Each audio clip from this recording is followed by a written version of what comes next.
Welcome to my channel. Tonight's prompt was written by our community member, Chaotic. They said, can you do a story about a baby who can understand the language of the beach? Or maybe it's a parent singing their child to sleep with a song about the beach. So let's see what we got.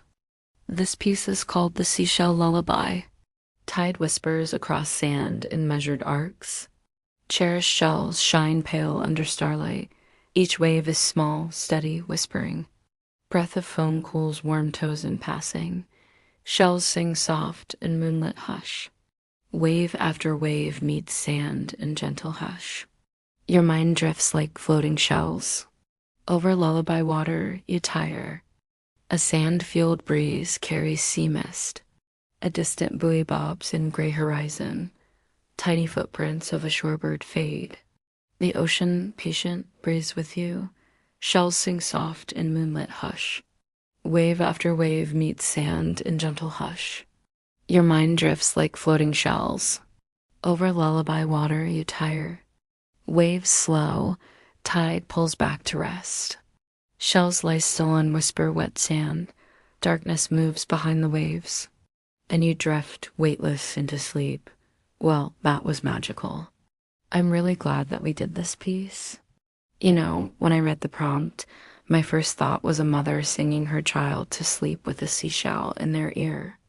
But then I imagined the child is the one singing the lullaby to the mother.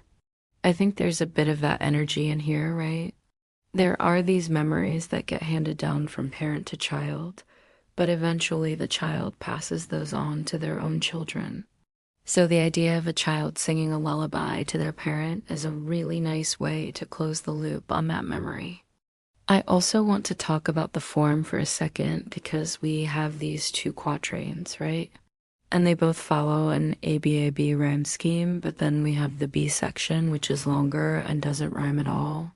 It's free verse. And I wanted to use that freedom to push the imagery forward. So the free verse almost acts as a bridge between the two rhyming sections. Now let's take a look at some of your comments from last week's video. This lovely piece was called Fireflies. First we have from JCR, hey, Matt, love this. I especially love how you wove in the colors of the sky and the fireflies. That's such a beautiful image. Thank you so much, JCR. I'm really happy that you enjoyed it. I think there's just something so wonderful about the summer night. You know, when the fireflies come out and the sky is filled with so many stars, it just feels alive. Yeah, I had a lot of fun writing this one. Next we have from Emily Elizabeth. This is gorgeous. Such a great use of figurative language. The best part being the last line. Thank you so much, Emily Elizabeth. I'm so glad that you enjoyed it.